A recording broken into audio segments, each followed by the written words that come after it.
बिस्मिल्लाहिर्रहमानिर्रहीम। अस्सलाम वालेकुम नाज़रीन, आप देख रहे हैं मेरा यूट्यूब चैनल एस्ट्रोलॉजर मौसम खान और मैं हूं मौसम खान। फरवरी का आगाज़ हो चुका है और मैं अब फरवरी के मुतल्लिक़ रीडिंग बनाने लगा हूं। तो इस वीडियो को हम 3 हिस्सों में डिवाइड करेंगे। सबसे पहला ये है कि फरवरी फॉर इंडिया। अगर आपको याद हो तो मैंने एक वीडियो बनाई थी पिछले 15 अगस्त को, जब इंडियंस ने सिखों की तहरीक का एक प्रॉपर आगाज़ किया था। और सिखों ने, मैंने अब तब भी कहा था कि सिखों ने उस दिन 15 अगस्त को इंडिया के मुख्तलिफ जो सरकारी अमारात हैं उन पर अपना झंडा लगा दिया था। फिर मैंने कहा था कि ये गेम अब थोड़े दरसे के लिए बंद हो जाएगी और दिसंबर में जाकर शुरू हो गई।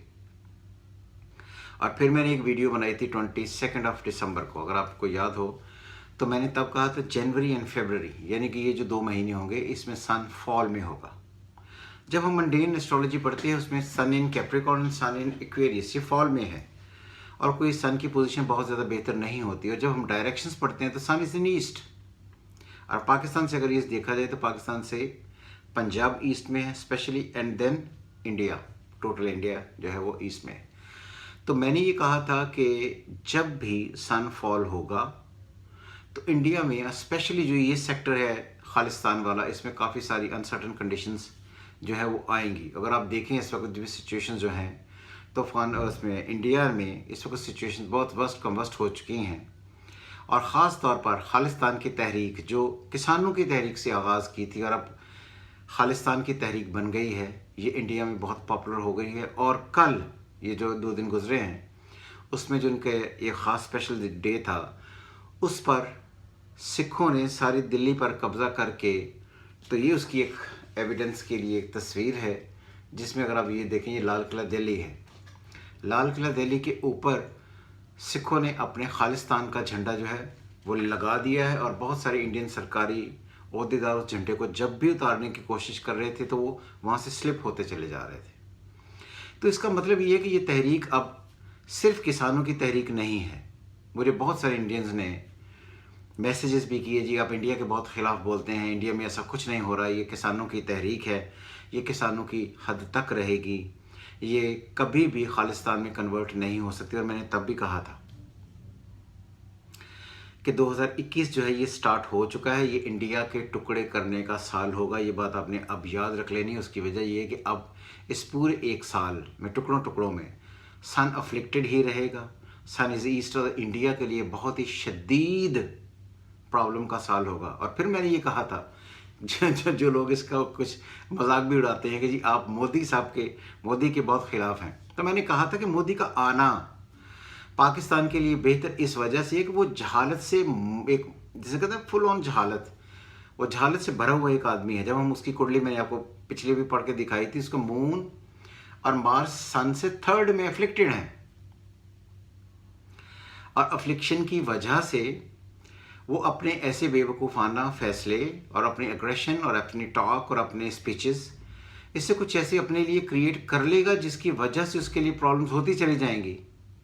और जिस तरह ये प्रॉब्लम्स आगे बढ़ेंगी तो वो अपनी जहालत की वजह से इंडिया को तोड़ने वाला वो आखिरी बंदा होगा जिसके रजीम में ये इंडिया टूट जाएगा। और उसकी इब्तिदा मैंने तब भी कहा था कि खालिस्तान से होगी। और खालिस्तान की इस वक्त तहरीक जो है ये अब दबने वाली नहीं है, ये तमाम इंडियंस सुन लें।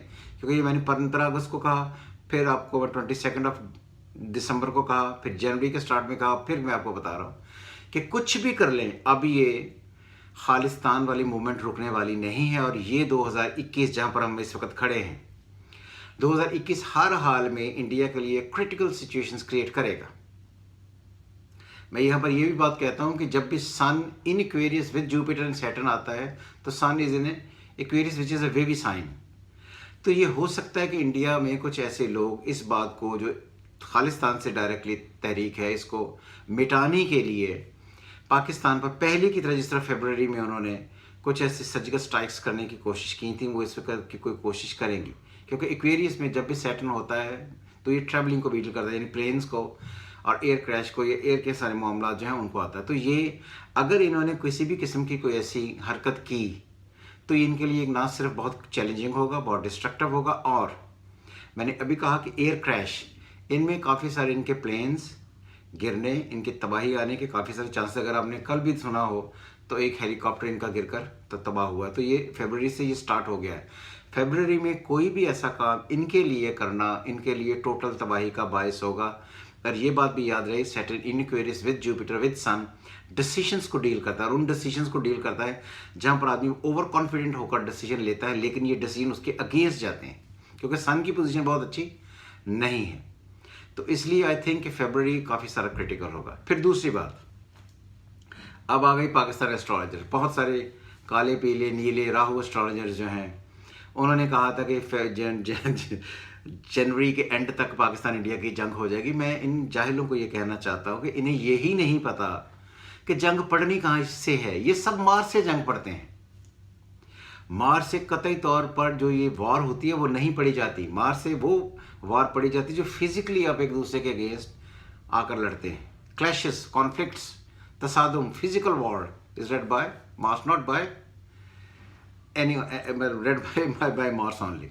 सो इसलिए ये जो सारे पिछले 2-2.5 सालों से 2019 से पाकिस्तान की जंग लगवाने के चक्कर में है, तो मैंने तब भी कहा था कि बिल्कुल जंग होने का कोई सिनेरियो नहीं है। तो इसीलिए ये पाकिस्तानी एस्ट्रोलॉजर, मुझे इन पर इस वजह से गुस्सा आता है कि इनका नाम लेकर इंडियन चैनल वाले यूट्यूब पर ऐसी वीडियोस बनाते हैं जिसमें वो जिक्र करते हैं कि पाकिस्तानी एस्ट्रोलॉजर पाकिस्तान के खिलाफ बयान दे रहे हैं। अगर आप देखें तो उनमें कितना खौफ है पाकिस्तान की, इस वक्त आवाम कितनी डरी हुई है। उनके एस्ट्रोलॉजर ये कह रहे हैं कि अगर ये इंडिया से किसी भी तरीके से तसादुम में आएंगे तो पाकिस्तान के टुकड़े हो जाएंगे, पाकिस्तान तबाह बर्बाद हो जाएगा।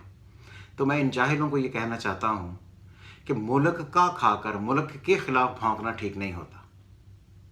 तो थोड़ी सी चीज़ को सीख लें। अगर नहीं आती एस्ट्रोलॉजी तो अपना मुंह बंद रखें और खुसूसन पाकिस्तान के खिलाफ हाँकने से बाज रहें। अपनी थोड़े से पैसों की खातर, अपने एक सस्ती शोहरत हासिल करने के खिलाफ, पाकिस्तान के खिलाफ ना बोले और पाकिस्तान को टारगेट ना बनाया जाए। थर्ड जो सेक्शन है, मैंने तब भी कहा था कि किसी भी तौर पीडीएम के कामयाब होने का कोई चांस नहीं है। और एक मेरी बहुत, आपको मैंने तब भी बताया था कि जब भी ये पीडीएम वाला सिलसिला ख़त्म होगा तो सबसे ज़्यादा, मेरी ट्वीट है एक, आपने भी देखी होगी, मैंने पहले भी आपको दिखाई थी, कि जब ये पीडीएम वाला सिलसिला ख़त्म होगा तो सबसे ज़्यादा लॉस नून लीग को होगा। और इस वक्त आप देखें कि मौलाना भी साइड पर हो गए हैं, बिलावल भी इलेक्शन लड़ रहे हैं, ये भी इलेक्शन लड़ रहे हैं, मगर सबसे ज़्यादा जो नुकसान हुआ है वो नून लीग को हुआ है। तो इसलिए नून लीग को ये नुकसान होना ही था। बहरहाल 2021 पाकिस्तान के लिए अभी चल रहा है, थोड़े से और दिन इसके रह गए हैं, 2-1 हफ्ते। इसमें फिर ये कोशिश एक दफ़ा पीडीएम वाले ज़रूर करेंगे कि कोई ऐसा भोंडा मजाक, कोई ऐसी चीज़, कोई ऐसी चीज़ें लाई जाएं जिसकी वजह से अगेंस्ट द गवर्नमेंट कुछ ऐसा फिर से कहा जाए जिसकी वजह से गवर्नमेंट के साथ थोड़ी मतलब मजरूह हो। लेकिन मुझे ऐसा कुछ नहीं लगता कि जिसकी वजह से किसी भी किस्म के कोई ऐसे मामला उठ सकते हैं जिसकी वजह से गवर्नमेंट पर कोई ऐसी बहुत बड़ी तनकीद या उसके जाने का कोई सीन, बड़ी ऐसा कोई सीन बिल्कुल नहीं है। ये मैंने पहले भी कहा था।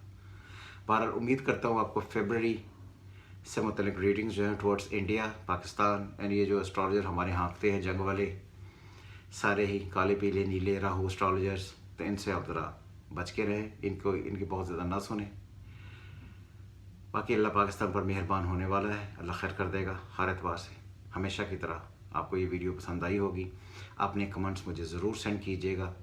कुछ लोग मुझे कहते हैं कि आप इंडिया के ख़िलाफ़ बहुत बोलते हैं। मैं इंडिया के ख़िलाफ़ नहीं बोलता। जब हम इंडियन एस्ट्रोलॉजी करते हैं तो उसमें जो कंट्रीज़ जिनके हमसे डायरेक्टली कंसर्न है, हम उनके ख़िलाफ़ या उनके लिए रीडिंग्स देते हैं जो एग्जैक्ट या सही होती चली जा रही हैं। अल्लाह की ख़ास मेहरबानी। मुझे अपने कमेंट से आगाह कीजिएगा। हमेशा की तरह खुदा हाफिज़। पाकिस्तान जिंदाबाद।